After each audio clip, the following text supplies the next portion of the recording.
back to the Power and Lifting Podcast. I'm your host, Solana Lewis. All right, guys, so this episode, Kristen Dunsmore and I, dive into Kristen's past struggles and relationship with alcohol. It was truly an opportunity for her to open up and really talk about the relationship that she had with it, how it affected her, how she ended up on the other side of being an alcoholic, and where she is now that she is fully sober. I dive into my relationship currently with alcohol, why I am essentially sober curious and in the process of just experiencing life with zero alcohol in it, coming from a different starting point than Kristen. So I think it's a good episode to really learn a lot about alcohol and like how it can affect you as a person, more so as a person, not just as an athlete. So I think you guys will enjoy this episode a lot. If it's not your first time here, that means you came back for a reason. So please do subscribe to the podcast and please do leave us a 5-star review and a rating. We really appreciate that. It helps us get the podcast out to more people. Okay, let's go ahead and dive into today's episode. All right, y'all. Me and Chris D are back. I love saying it like that. Me and Chris D. Just a nice rhyme. Me and Chris D are back. You know how many people call me Chris? How many people or why? Well, everyone calls me Chris. But you say why? Well, my Instagram handle, I feel like, because it's Chris D. So everyone just, you know how everyone just calls each other by their Instagram handle? Yes. So do people see you and they're like, Solana lifts? Hey. 100%. They literally say Solana lifts. I'm like, hey, that's me. But for some reason, like, unless I say Chris D for this podcast, I call you Kristen. And they'd be like, who's that? Every time. Yeah. Like, no one people would have know done that. They'd be like, what? But I don't know why. Christy only crosses my mind to say to you when I'm like on your Instagram. But like in real life, I'm like, no, you're Kristen. You're not Chris. But anyhow, so I'm excited. This is I would say, semi-long awaited episode because you have hinted towards talking about this in more depth on the podcast so far. And so I'm kind of excited to get into it and really hear. I really want to hear like your story and your journey. I know that alcoholism was a part of your life, and you talked about in the podcast how you're fully sober right now. And I think last podcast you said, "Ooh, I forget. Did you say 6 months?" I think 6 months was the first time that I actually posted about it. Okay. And my reasoning for that was because I didn't want to say I was sober and then go through a relapse and then be like, just kidding. I get that. But yeah, so you and I had our conversation. I said that I have never, up until basically today on this podcast, I have never openly talked about my struggle with alcohol and how severe it actually was, and how I guarantee you nobody who knows me other than my close friends had no idea what was going on. I never posted about it. If you looked at my social media, it would look like everything's fine, even though it really wasn't. But yeah, so this is the first time. I wanted to wait. So I will be 1 year, May 25th. And my reason for sharing, like I said, is because I didn't want to be like, I'm sober, and then have some sort of relapse and then be like, just kidding, I have to go back to square one. So I wanted to make sure that this is something that I'm willing to do, and hopefully share my story in the hopes that it helps someone else who might be struggling. Because if it's one thing that I've learned, it's how common it actually is, but nobody likes talking about it because it's such a taboo thing. And that was the same thing for me. I never talked about it.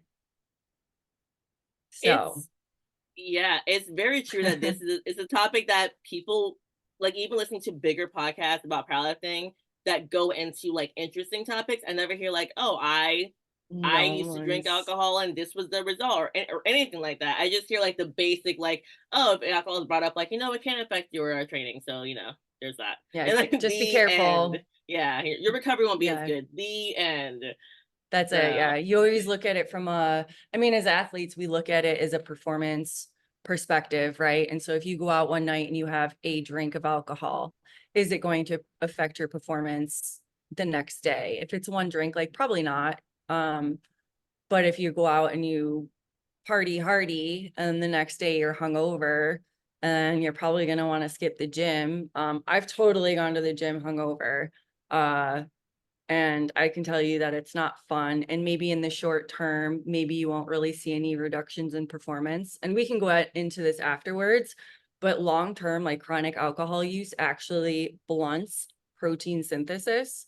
So long term use will hinder strength and hypertrophy gains. And that's not what you want if you are an athlete. And me knowing that did not stop me. So that kind of shows you how powerful alcohol can be if you let it get to that point. so that's already a beautiful nugget because I didn't know it could actually full on blunt it long term. I just knew it could Mm-hmm. affect it. Wow. Yeah. So where did it start or when did it start? What's that? Sorry, you cut out for a second. Sorry. When did like you drinking like a lot of alcohol start? Okay. I think you keep going to my, can you hear me okay? I can hear you. Okay, good. Okay. What was your question? I apologize. It's okay. When did you drinking a lot of alcohol really get started? So let's see. I mean, I've always, I guess, quote unquote, drank, but I would consider myself in AA meetings, we call you normies. So I was a normie for a long time. And what I mean by that is, like I went to college and we'd go out with my roommates and we go out and kind of act a little fool. And I'd stumble home in my high heel shoes and my hands and I'm walking barefoot down the street because that's what like stupid young girls do when they're in college. And not to say that it's okay, but I feel like it's just more acceptable when you're in college because everyone's kind of doing it. Well, or at least you think they are. And it was never to the point where it was really affecting me as far as school. Like I would still go to school the next day. I would still get everything done. So it was never problem drinking. And I was like that for a long time. And probably when I was 24, 25, again, I wasn't like a problem drinker. I just remember I was going through a breakup and I was really, really sad, right? This is the end of the world. Oh my God, my life is over. This breakup is like destroying me, whatever, like we all think of when we go through these kind of situations. And I don't know if you've ever had that lump in your throat or it feels like a frog or there's this like heaviness in your chest. It's you physically feel it. Do you know what I'm talking about? And it was such an uncomfortable feeling. And I remember, my friends are trying to make me feel better. Kristen, let's go out, let's go have a drink, whatever. And so I, went out, I had a drink, and that feeling in my chest went away. And I was like, oh, this feels so much better. Oh my God, I can live. I feel okay. I don't want to just lay in my bed all day and cry. And that was, I think, my first association with if I drink, I feel better. And so whenever, I'd go out, maybe I don't know, tough day at school or tough day at work and you want to come home and you have a glass of wine or whatever. I was still not a problem drinker. I was still a normie, but that's kind of where my association with when I'm sad and I drink, I feel better, at least temporarily.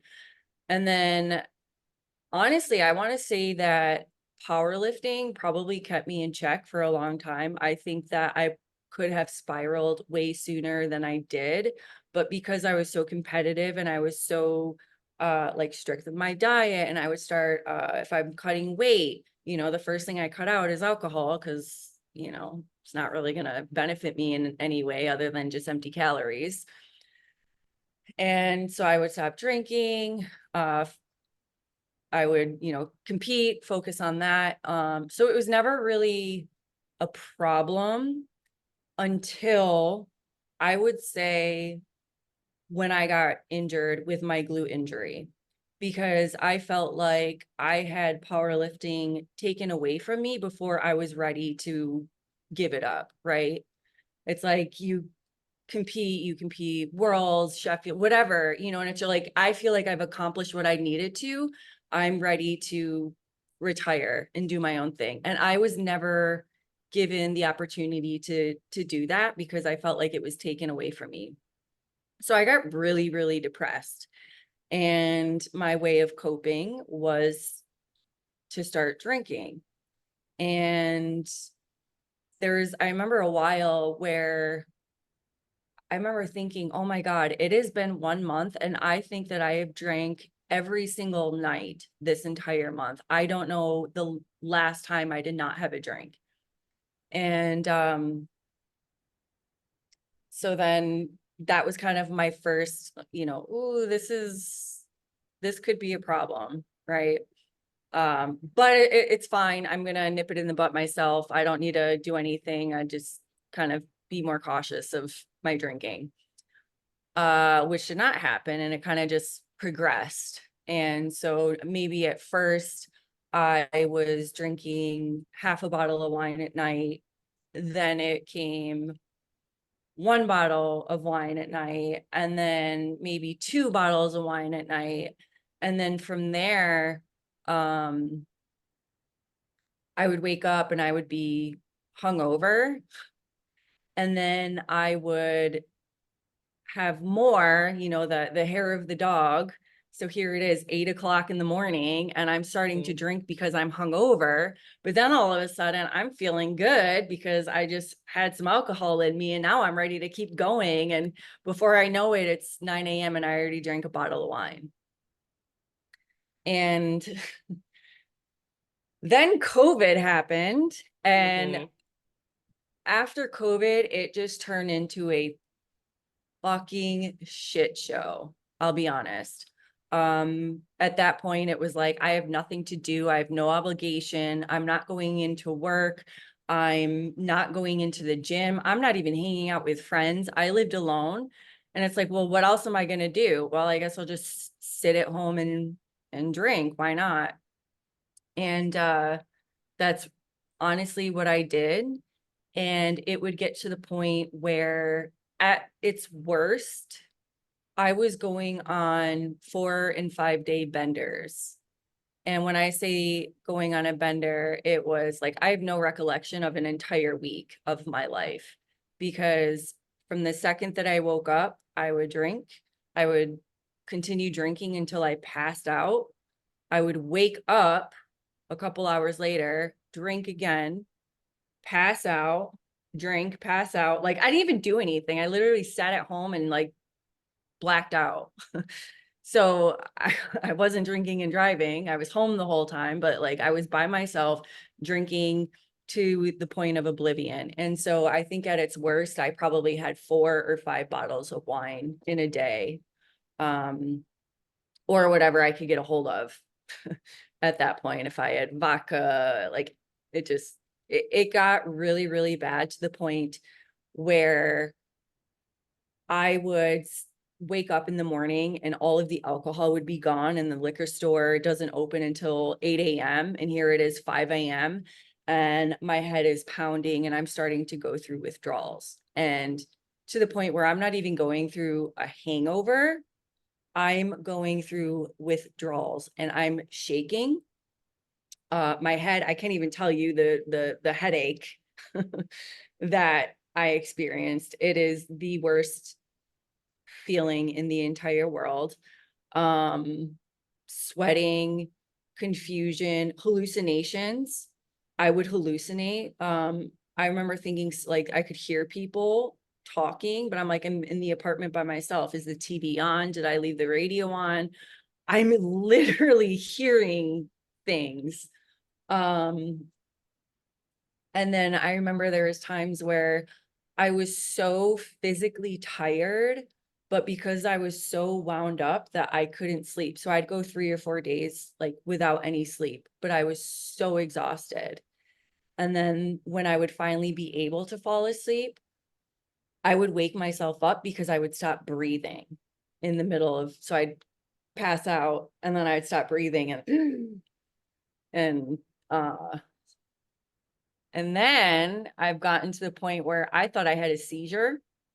And whether or not I did, I have no idea. It was by myself, but it felt like brain zaps. And it just it is the most uncomfortable feeling in the world. And what makes it so fucked up is that didn't happen just one time.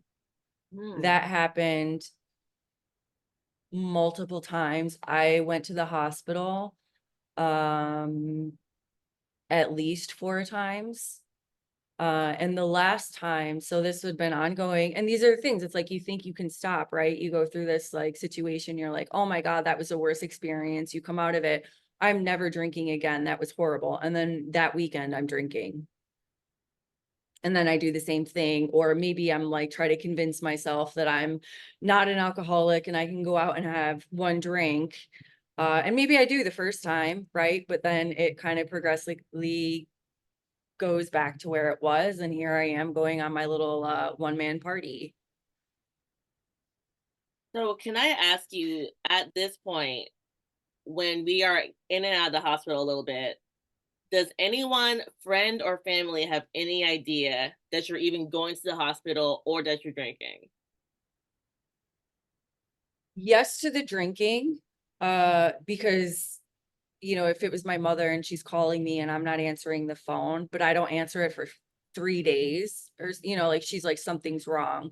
And then when I would come out of it and I'm calling her while I'm going through these withdrawals and I'm bawling my eyes out.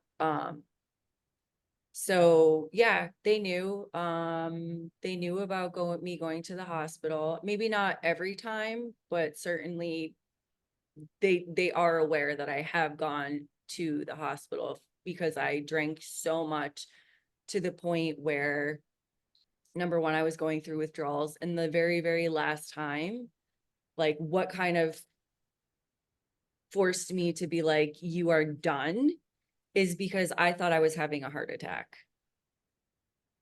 And I went to the hospital and I said, I'm having a heart attack. And they're looking at me as this, relatively young person, like, you're not having a heart attack, but like, something's going on. Um, and I told them my drinking, but that was the first time I thought where I was going to die. I'm like, I'm having a heart attack, I'm gonna die. And I did this to myself. And I think that was my wake up call. And this is over the course of 4 years, right? So I would say those benders started in 2020, um around COVID. And so for the past 3 years, so it was 2023 when I Mhm. finally got sober. That was 3 years.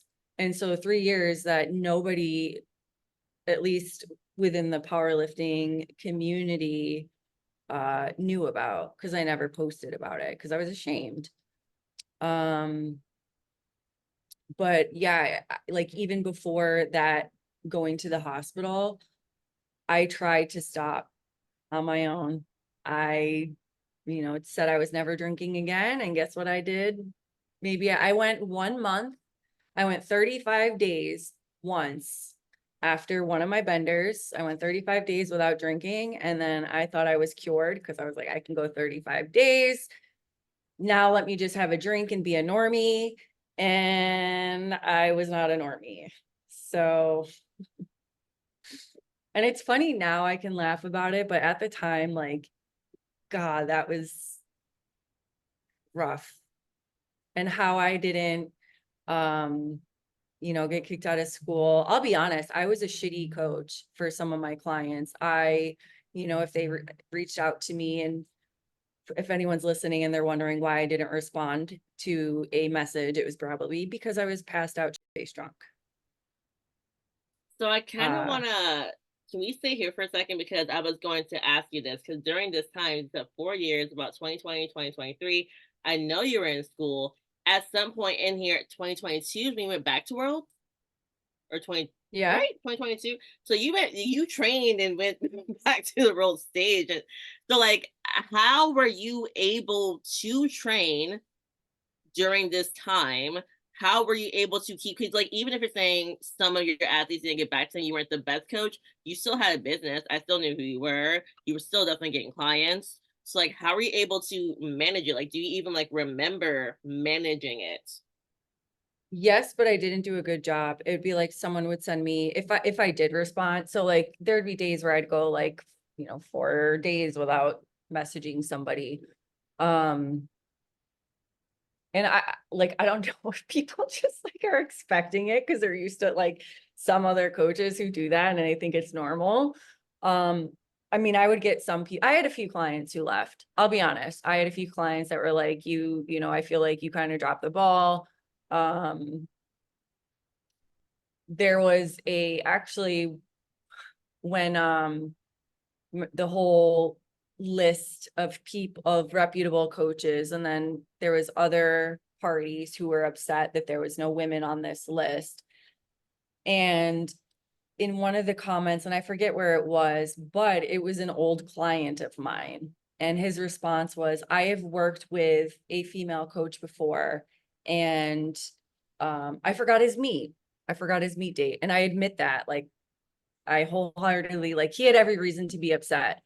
And it sucked seeing his perception of me because it kind of put me in a bad light. And I know that's not who I am. But when was in this moment, I was not a good coach. And I can't just be like, hey, I'm sorry, I was drunk.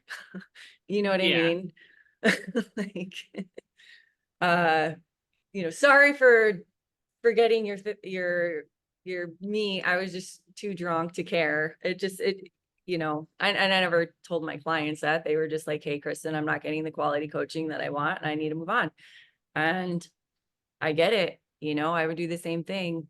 Um, but I would also, have like weeks where I was fine and then a bender or whatever. So how I won nationals in 2022, I went on a bender about 2 weeks beforehand and I took a week off from training.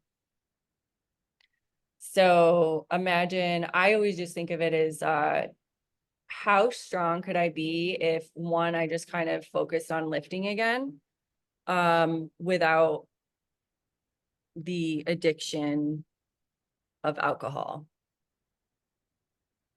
So I have a comeback meet that I want to do, possibly sober and focused on powerlifting, and get my one last hurrah, get my, you know, any pettiness I feel out of the way, and show what I'm actually capable of, because if I'm that strong, what I'm, as an alcoholic, and Yeah. I'm not laughing, it's not funny, but half-assing my training, half my workouts, skipping workouts, going a week without training, getting face Hmm. drunk.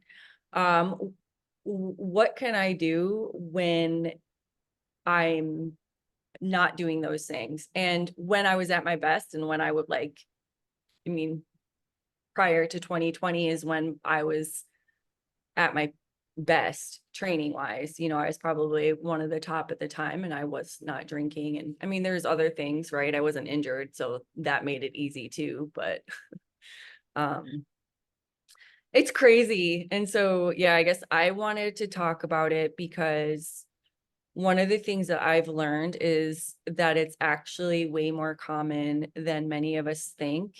And I've made so far maybe one post on my feed about my relationship with alcohol, not to this extent, but the amount of messages that I got on the caption or in the comments and then even DMs, and the amount of people who are like, I'm so glad you brought this up, and then they talk about their own struggles, was actually really surprising to me, because especially in the fitness industry where we are very concerned about health and performance, where we know better, right? We know that it's not good for you. And the amount of people that reached out in support and saying thank you for, being open about it. I think that was another reason where it kind of like encouraged me to say, okay, maybe I do need to talk about this more because I think it's more common than people think. So I'm gonna comment on everything you just said in the last couple minutes. Number one, yes, that's crazy that you won Philly Nationals after a full week bender. Like I had to just stop there and repeat that because that's insane. Like I and no one, you're right. Like no one would have ever thought that. Like No I one would remember I know saw you. because, Yeah, like yeah, I was there. I didn't get to watch the meet, but I was in Austin, Texas, helping out with the USA PL meet at the time. So I went to like the barbecue after. you were And at the so game day. yeah, I was at game. Yeah, yeah. But I remember coming over and I had never really talked to you a lot. So I was like, hey, blah blah. We were talking like congratulations. You were like all happy, and I'm like, just it's like I mean, like it's just You crazy would how have people no can idea. fully function. How like truly you were a full functioning alcoholic. Like you were Oh, I like was not functioning.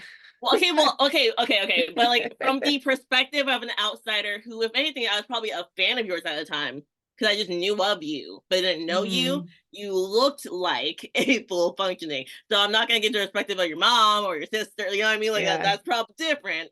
Okay, but it's just showing how people can be struggling so deeply with something and they can look like everything is crystal clean, clear, you going would good, time of their life. Like it's insane to me. And you would just have no yeah. idea. And then you're saying people reached out to you in the DMs from one.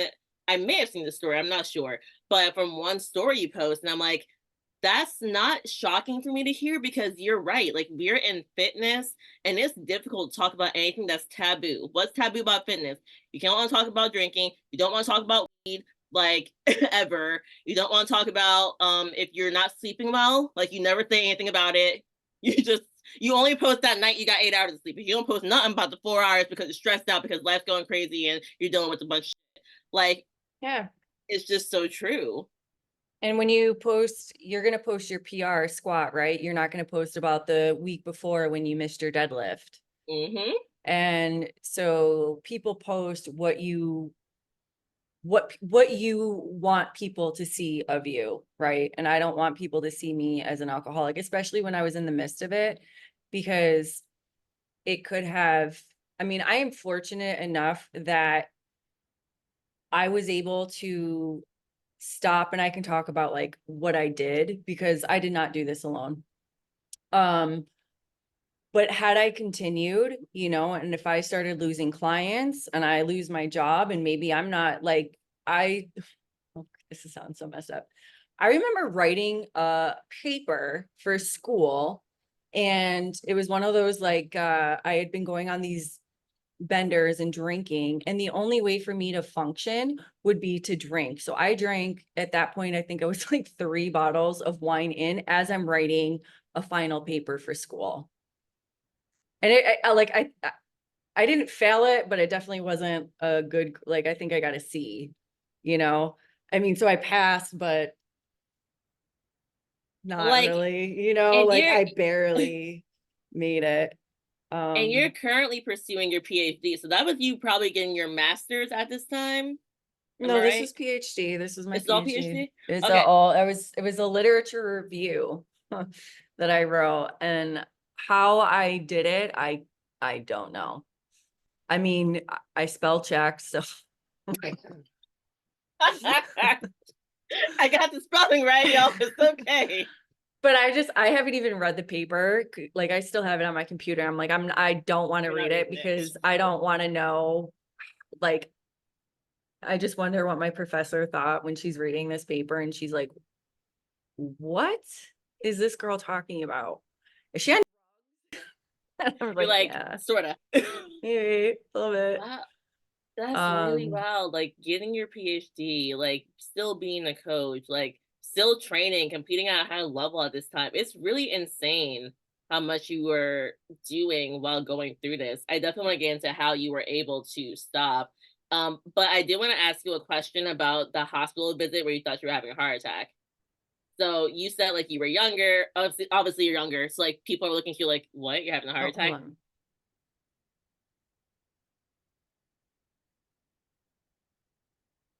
Can you repeat that? Yes. So I said before we get into, can you hear me?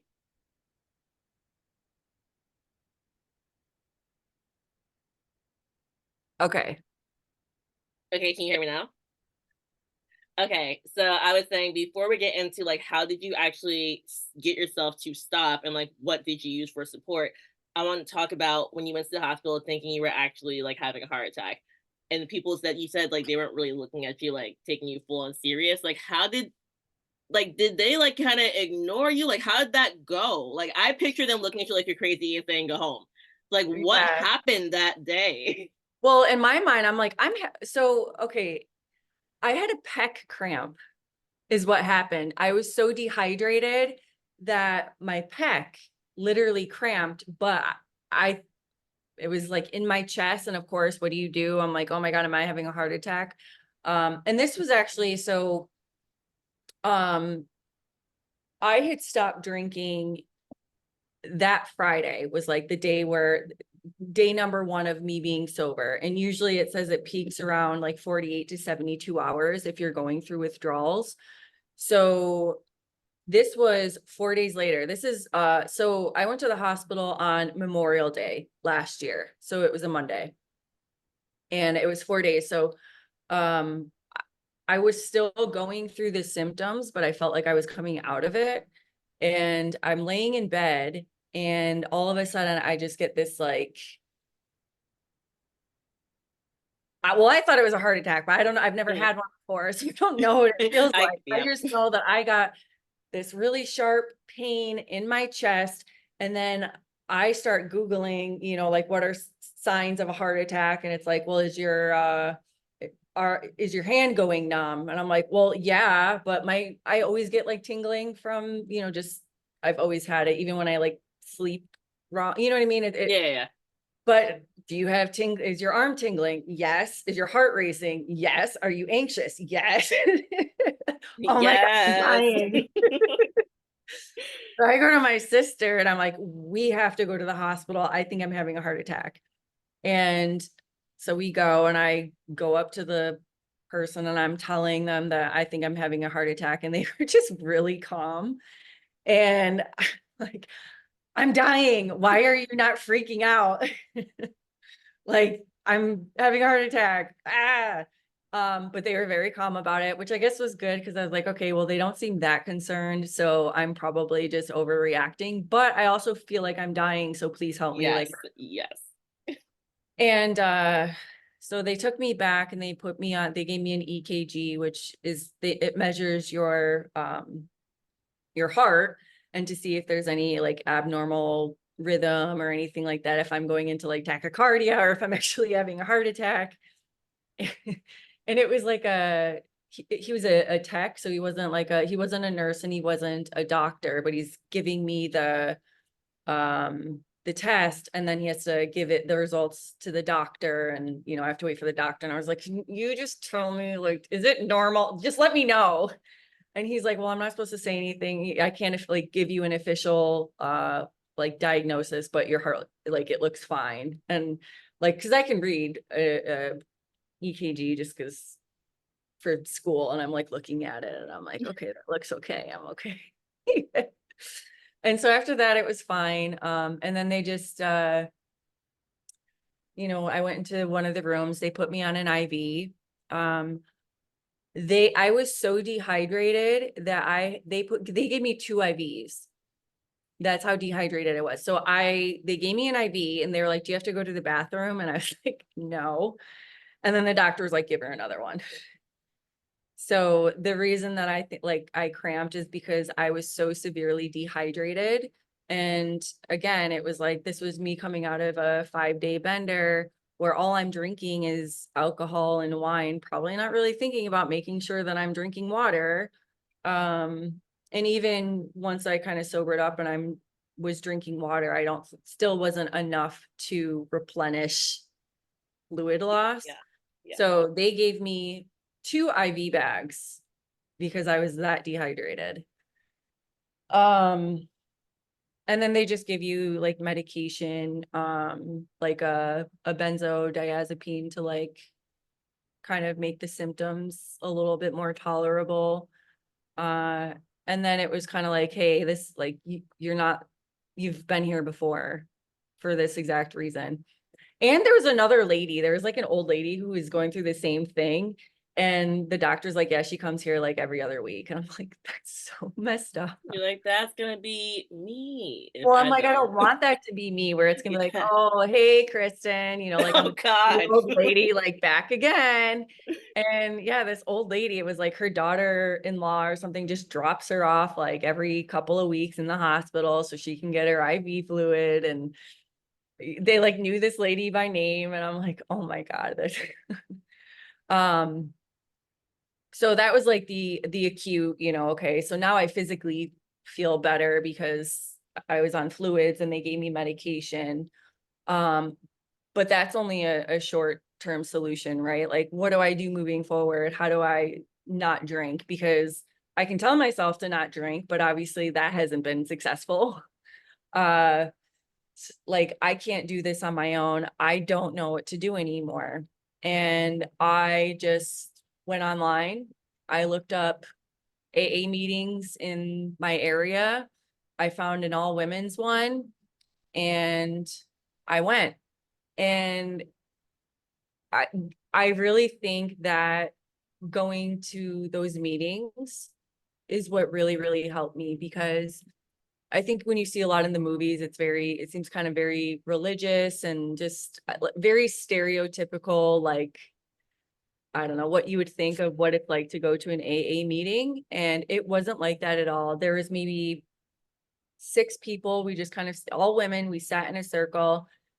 And I was like crying because I'm so, you know, upset. And they just, I listened to everyone's story. They just kind of talked about themselves. And it was just the first time that I felt like people understood me because my parents knew, my sister, some of my friends know, and they're just like, I don't get it. You know, just stop drinking, right? Like, just stop.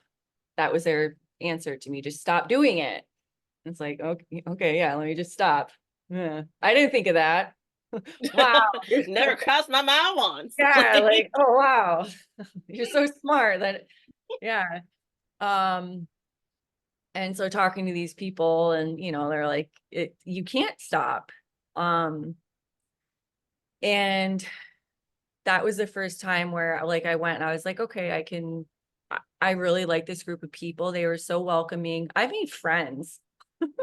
I have my little like sober friends that we go and do stuff with. And um, you know, it's just it's like this camaraderie, like the powerlifting community, right? It's like a community of that brings people together. And I think it's kind of similar in that way that it's like this problem that you share together, right? And you understand where everyone is coming from.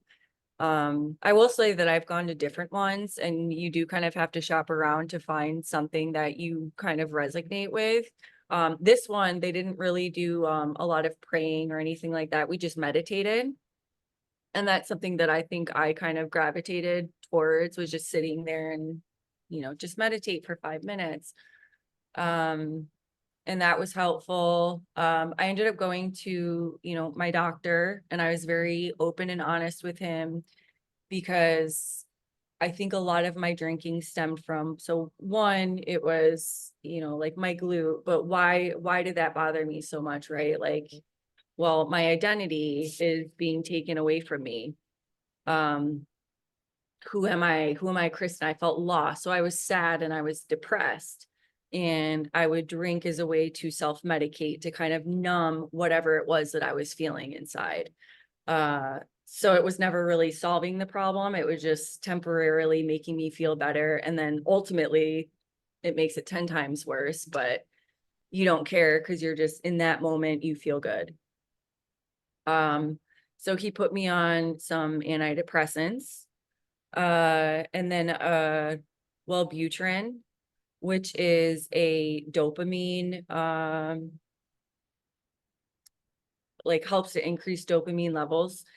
And for those, like, because of course I'm a little science nerd, right? And so I always want to know, like, why am I an alcoholic? I mean, and not that it ever stopped me, right? Like, I know that it's going to kill me, but anyway, like, why is it that people become addicted? And one of the things is, like when we do things that make us feel good, so powerlifting or talking to your mom or even like comfort foods, right? Like it kind of increases your dopamine level.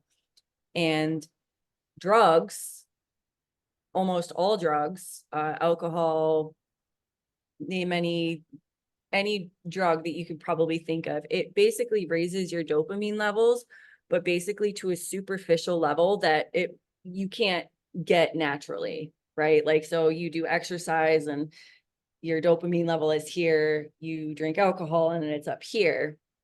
Well, what happens is like they call it a hedonic set point, and that's basically this threshold. And what happens is when you drink alcohol, right? Like your hedonic set point, your baseline is higher. So when you start exercising and doing things that would normally make you feel good, it doesn't feel good because you've set this.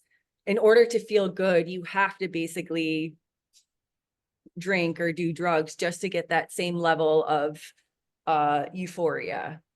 And then you can no longer get it. So things that you used to enjoy no longer feel good.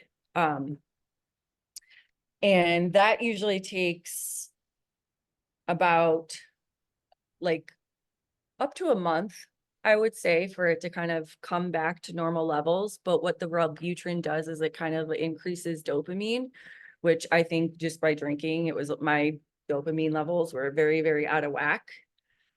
So I started taking just medication. I also asked for anti-abuse. I don't know if you're familiar with that.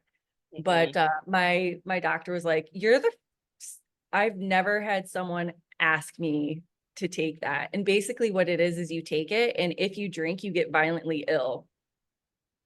Like, Oh, yes. And even, like you take a sip of it pretty much. Like you have to be careful drinking mouthwash because there's alcohol in it. It's like it's so sensitive to alcohol that you just, yeah, you basically get violently ill. And he kind of made this comment like, yeah, go drink on it. Go drink. I dare you. Go, like, see what happens and tell me how much you enjoy drinking. I never wanted to test that. So I didn't, but it was kind of one of those things that I would take it every single morning. And say if I went to, because I still went to bars and I still went out and I hung out with friends. I didn't want to deprive myself of that. mhm. But I would take this medication and I knew, hey, if I even just have this moment of weakness of drinking, I'm immediately going to regret it. Immediately. Like, so I took that for about five five months or so. And then once I kind of felt like, okay, I don't need this, like I was able to go off of it.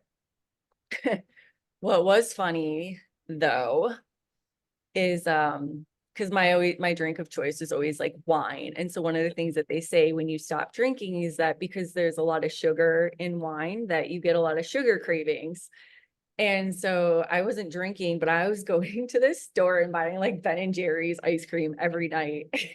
And I'm eating like a carton of ice cream. And I'm going to my doctor. I'm like, I'm addicted to ice cream. I can't stop eating ice cream. And he's like, Kristen, enjoy that ice cream. Like you enjoy it. We can worry about that later. That is a For much better real. addiction to have. Eat your heart out. Like, like I am not worried about your ice cream consumption right now. Um, so that was funny because I did have like a little like, oh my God, a sweet tooth for about a month.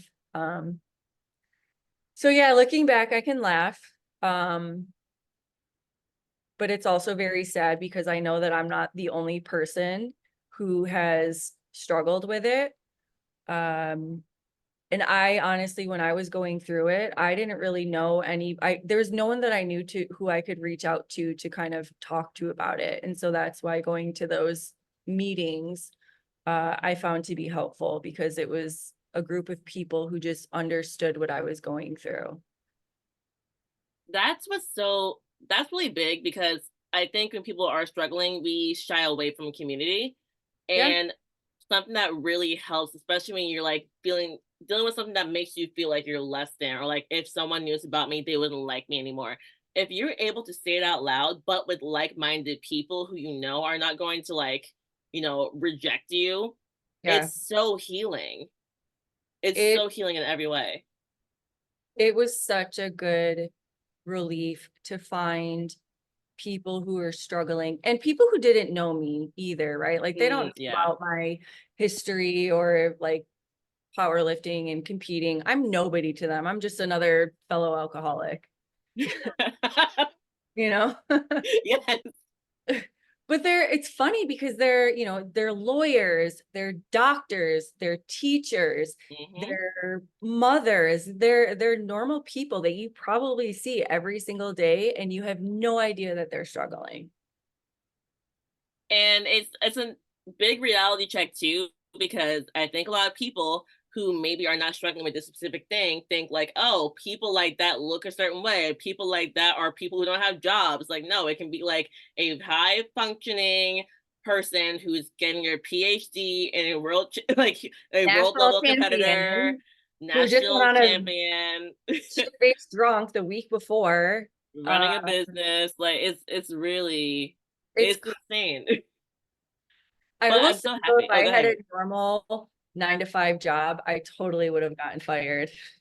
Oh, probably 100%. Like, I would have, I would have been done. Like, I yeah. guess fortunately, maybe not so fortunately, because maybe if I was working a normal 9 to 5, I probably would have had some more self-control. But I work from home and I'm my own boss, and I have no one to tell me what to do and wake up whenever I want. And no one would really know unless they were here and saw me. Another thing too is like when people are struggling with something that is really having a big grip over their life, you have to get really extreme about getting out of it. So you like taking the Wellbutrin, that's extreme, right? It's like, okay, immediate repercussion. Your doctor said no one's ever asked for that before. Like, yes, because that's a really big extreme step, right? But that was so helpful because it was like immediately like I will have a reaction. And I think that's just really powerful because I've heard of this in other scenarios, not with the Wellbutrin, but like, Well, Wellbutrin is different. That one's like an depressant. oh, I messed it up. Yeah, Sorry, y'all. that one was just an uh depressant that like helps with dopamine. So like SSRIs, where it's like a serotonin reuptake inhibitor, which I was also taking for a while. This one just works on your dopamine. What was it called? That was the poison, basically. So they call it anti-abuse or anti-abuse. I Oh, forget okay. what the actual like official name is, or in the ingredient, but yeah, it's anti-abuse. And basically you take it, and if you drink alcohol while you're on it, you get violently ill, and you can't just not take it one day and plan to drink later. It takes about 2 weeks to get out of your system. Ooh, Yeah. So you can't just like, oh, I'm gonna go out tonight and drink, so I'm just not gonna take my pill this morning. It doesn't work like that. wow. It it helped. It was just another layer of to kind of keep me in check. Um, oh, oh my God, I'm butchering this. Disulfiram. I think I'm saying that maybe wrong. Girl, Whatever. It's good it's enough. disulfiram is the ingredient. It's called antabuse. And yeah, it just makes you not like drinking. So if there's any way to like you know, neuroplasticity and teach your body to hate alcohol, it's to take antabuse and then try drinking on it and see what happens. Overall, though, you're just over 10 months completely sober. How does it feel? I mean, aside from waking up without a hangover, I will say that my mental health is night and day. And this is something that I never really realized beforehand, is even when I wasn't actively drinking. So say I, drink on the weekend and then I was sober throughout the week and then I drink again on a weekend or something like that. My mental health, even when I'm not actively drinking, is better. So it's interesting that, you think of alcohol only affecting you in the moment while there's alcohol in your system, but the effects that it does to your brain last way longer than the time that you last took your last sip of alcohol. And I guess for you too, because you and I have talked about this, I chose to stop drinking because if I continue down the route that I was going to die young, likely. So you are also sober, but you chose to. Why? And I guess, how do you feel? So yes, I officially haven't had a drink since somewhere in December. Like, cause I made sure to not drink on New Year's Eve, but I was off that week, so I probably drank like the night before New Year's Eve. And personally for myself, I was definitely never an alcoholic, but I was a social drinker. But when I would drink socially, I wanted to feel it. So for me, there was no such thing as like we're going out to dinner, we're gonna have a glass of wine. It's like we're going out to dinner, I'm gonna have three because I better feel this. Like in my mind, I think it's me being an athlete and the fact that I'm like a coach. Like it just put me in this mindset of if I'm going to have these empty calories that have no benefit to my life, I better feel something and get something out of it. Like this is not to enjoy the drink. I don't like the taste of alcohol. I'm trying to like feel a buzz, right? So Like, that's what's just the point of always drinking if you're not exactly. gonna get a I buzz? mean, like I'm looking at this glass of wine, it's 180 calories, so I might as well have three and feel it. Like that was it. That's me. So for myself, um, I started to kind of ask myself why I do this because another thing about me is I'm such a lightweight, and no matter what, not to say I was ever never driving home shit faced, but I don't Uber around. So like no matter what's going on, I might give myself an hour or two to sober up. But sometimes, I'm driving home, like, like in a world where I got pulled over for some reason, I may not make it home. Like they It's like, might, have me breathing to breathalyzer and I may not pass. Uh, so and it started to like hit me that that's not okay. It really started to hit me. I think one reason it hit me is so I've never talked about this on the podcast. So my sister passed uh-oh. away. My sister passed away in October 2023. Oh, that's like recent. Oh, very recent. Oh girl, and no one knows. No one knows my mom, my coach, because I told him, hey, like if I have a bad training week, it's because I'm playing a funeral. Like that's how I am. I'm like, don't worry about me, but I'm playing a funeral. So just know I might like not hit my PR this week. Like that's literally how I am. Like I'm very like casual about the way I speak. But she passed away of cancer in 2023. So it's been like So 6-ish sorry. months. Thank you. And I'm not gonna get into the how, but it was cancer and addiction runs very close to my family. I'll say that much. And Mhm. so for me, my nephew is 7. He's special needs and he's taken care of by my mother because her boyfriend is not too much in the picture, or the person who she had the kid with really, but not too much in the picture. So really he's being taken care of by my mother and me. Like I live 15 minutes away, but like I see him like 5 times a week. Like even this week alone, I was with him for hours yesterday. I'll see him tomorrow night for hours. Like I babysit a lot. I'm very involved. And it's kind of like imagine being like not single mom. It's like you went through a divorce and I'm like the dad who gets the kid like on the least. Like I get the kid like, on the weekend or 2 days a week. Like I'm like Yeah. that person. Like I am not a mom, but I'm very involved. And I think I started to wonder, like, like I am someone he's looking up to. And even though I know he wouldn't know that I'm like out with friends and just like having some drinks, like, do I want to be someone who like drives home tipsy? Do I want to be someone who drinks because I think I'm not that fun when I'm sober? Because that's why I was drinking. It wasn't like there was no reason besides like I want to have fun. We're all drinking and I need to get this drink in or I'm not gonna have fun. I'm gonna be boring. And it's like, wait, why? Like, what do you mean I'm boring? Like my friends don't think I'm boring because they wouldn't be my friends. Like this is stupid. So the why behind it for me, I was like, this is dumb. I think I'm drinking just to make people happy, but the people who I'm with don't care if I drink. Yeah. So why am I drinking? And so yeah, then December 31st comes, and that night, like, me and my friends go to the same apartment party every year, and the drinks started flowing, and I was like, you know what? Last year I didn't like how drunk I got, and then I wanted to just go home, but I was too drunk to drink home. So I didn't like how drunk I got. So I was like, I'm not gonna drink tonight, right? So with my friends, everyone's, Happy New Year. Everyone's like drinking, pounding shots. And I'm like, I'm gonna just stay sober. We went and got pizza. We have a tradition. Midnight hits, we go get pizza down the street at this amazing place in Hoboken. It's delicious. The line's out the door. Okay, so we eat this pizza, and then that's my cue to leave. That's when I go home, because that's when they keep drinking. I want to go home now. So this year I didn't drink, and I was like, that kind of felt empowering. Like, I'm the only sober person here. I was able to have a lot of fun. I said no to all these drinks. Actually, I have one other friend who doesn't drink at all, but he was there too. So I was able to say no, which I've never really said no to free alcohol, probably ever. Like, it's free, like, probably never. And so Yeah. I was like, that felt like just empowering for me. I liked it. This is kind of cool. I'm gonna try it for us. Let's do dry January. Everyone does dry January. It's a thing. It's socially acceptable. Let's give it a shot.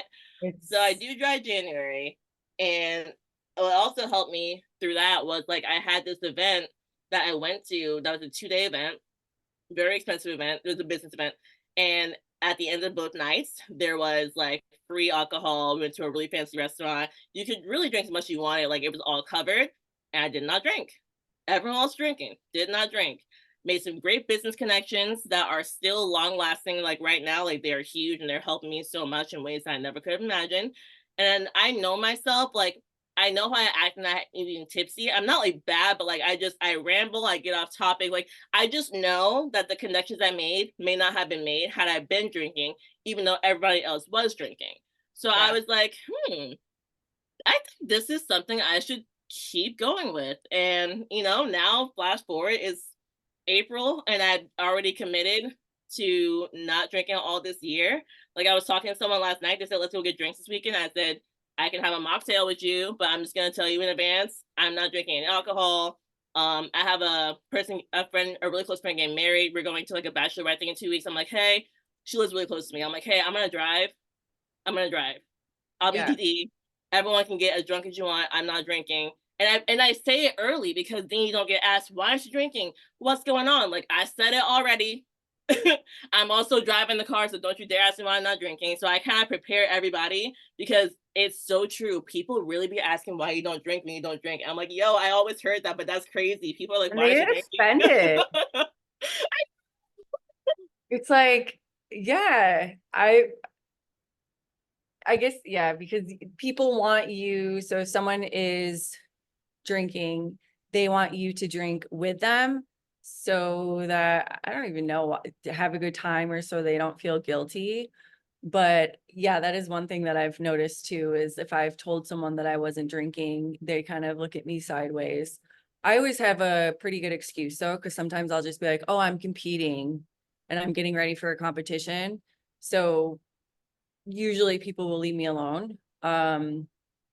Or I have a mocktail, and nobody knows if you have a drink in your hand, if there's alcohol in that glass, or if it's grape juice or what, you know what I mean? No one's really going to ask about it. So in those situations, I'd go out and I just order a mocktail.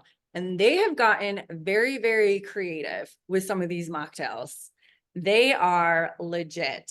And I'm glad that this sober curious is becoming more mainstream, because it's making being alcohol free more acceptable.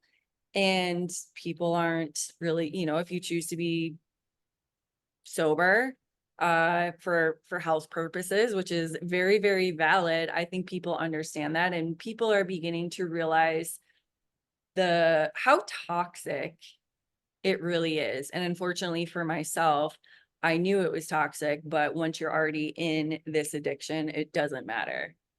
knowing what I know how bad it is. I know what it's doing to my body. I know what it's doing to my liver. I know what it's doing to my brain. I know what it's doing to my performance. Didn't And stop it me. doesn't matter, right? Like it's truly crazy because it's not as simple as like you know better. Like people can know better, but like addiction is a thing. And Sure. you can't just outsmart your way out of it or just like learn facts about it and be like, well, this has cured me. I just learned facts. Like I would go online, I would read, because, like research, right? Like what is going on? What does alcohol do to the brain? And it literally eats away at your brain. It like reduces your gray matter. Like, I mean, it destroys your brain. And some of it is irreversible. And then of course your liver, right?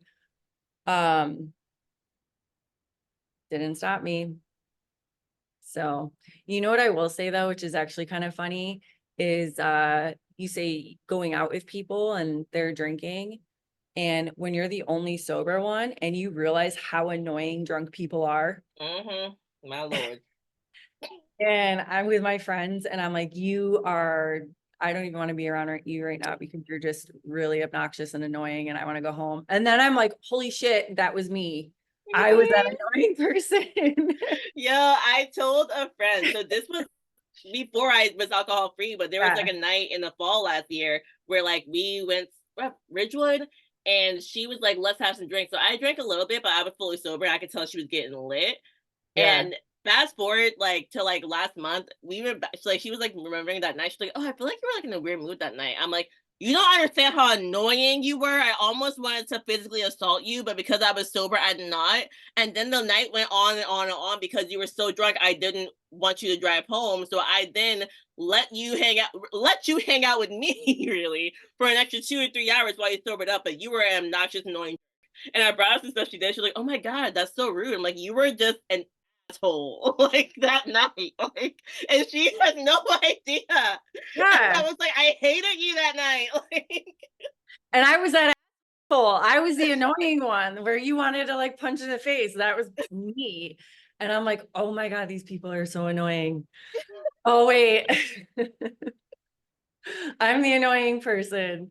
So it's kind of funny going out and seeing other people when you are sober. But the one thing I will say, the best feeling in the world is waking up the next morning. And so I live with my sister, right? And she'll go out and she's hungover, and I've gone out with her and she's drank and I'm sober. She wakes up in the morning and she's like, dying and can't get out of bed. And I'm like, oh, I'm going to make my little cup of coffee. I'm going to go for a run. I'm going to go to the gym and I'm going to be productive. And I'm like, oh my God, I love waking up feeling sober and not hungover. This is so good. I love this feeling. it's a it's a good feeling. So, It truly yeah. is because And I waking think up. it does get easier, I will say. I know your situation like is obviously different because you kind of just chose to do it on your own. Um, I mean, at the end of the day, I chose to, right? But I kind of didn't really have as much of a choice because if I continued, then who knows what would have happened. Um, but once you kind of become comfortable and it becomes more when it's normal, it's like I don't even think about it really anymore. It's just I just don't drink, whatever, you know? It's a, So, it's a good but feeling. it's I'm kind of there hard too. at first. It is so hard, but it is so worth it. If there's anything you could go back in time and tell Kristen, who just started, like telling freshly injured Kristen, what would Fresh. you tell her? Yeah, freshly injured and like you just kind of got into drinking feels really good and it helps numb the pain. I would look at it two ways. Is one, I would not have been an asshole with my training and really took my rehab seriously, as opposed to just coming off of nationals and thinking I have 6 months until I have to do worlds. I will just take some time off and then I'll just go back into training. I didn't really take my rehab seriously, and that's my fault, right? Because I think that would have saved myself from a lot of agony, but it also probably would have not prevented me from eventually getting to the where I was. I think that probably would have happened anyway at some point. But I guess I would say that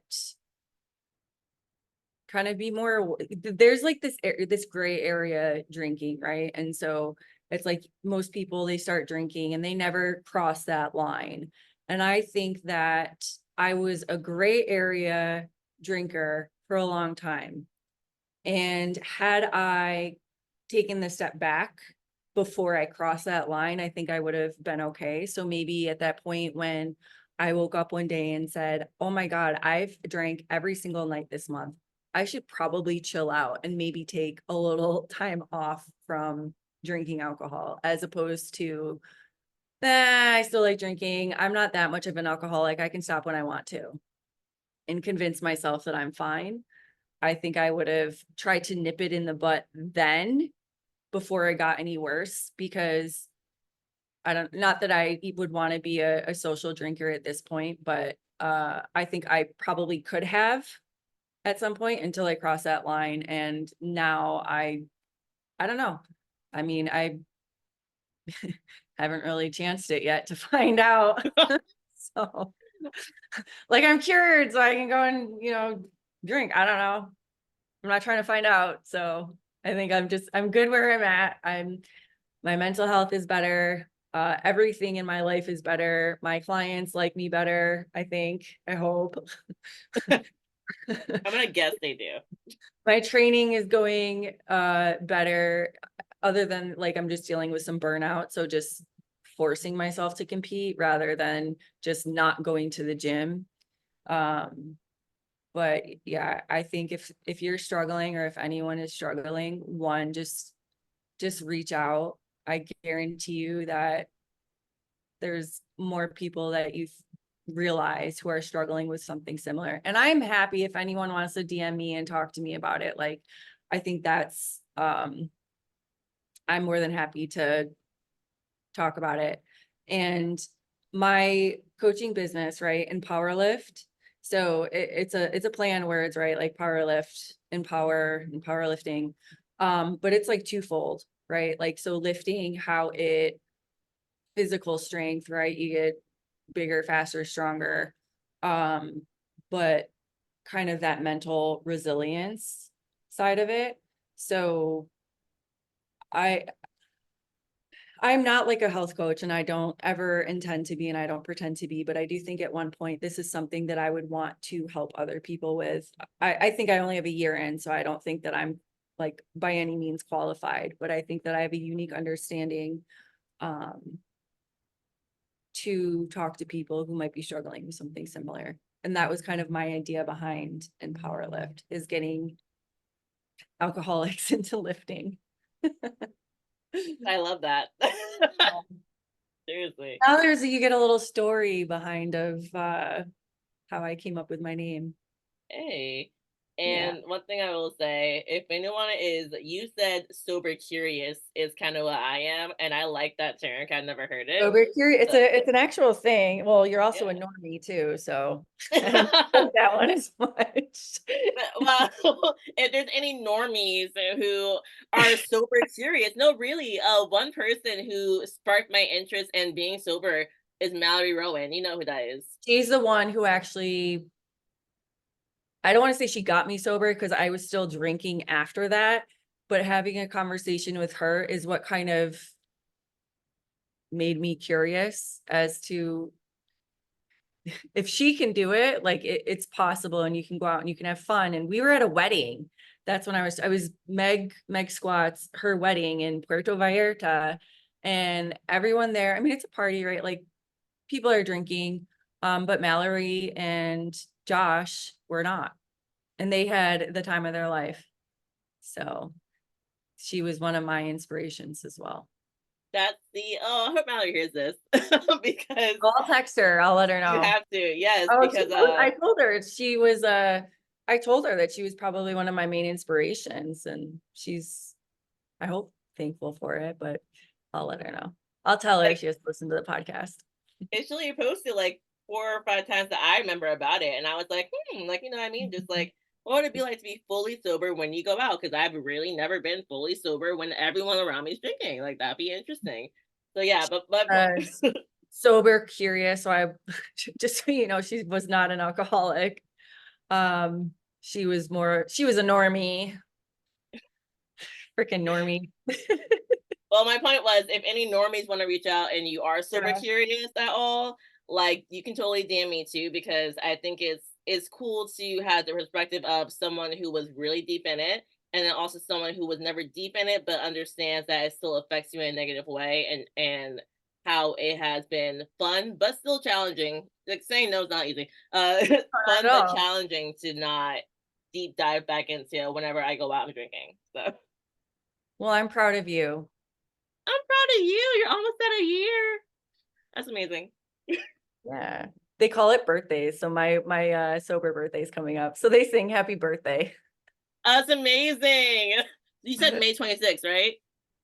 25th. It was Memorial 25th. Day last. No, Memorial Day last year was when I was in the hospital. So No snap. it was that Friday. I think it was May 25th. All right, cool, So cool. if anyone wants to wish me a happy birthday. You gotta post about it. You gotta make a Oh post my that God. says it's my I birthday. don't know. We'll see. Okay, maybe. We'll see. Maybe. um, Anywho, thank you for sharing That your is story. my story. And this is the first time that I've ever spoken about it publicly. So thank you for listening and letting me talk about my story on the podcast. Thank you for sharing it and supporting me in my sober curious journey as well. I got you, girl. Hey. All Bye. right, y'all. Well, we hope you enjoyed this. You can DM either of us. Our DMs are always open, and we'll catch you next time on the Power and Lifting Podcast.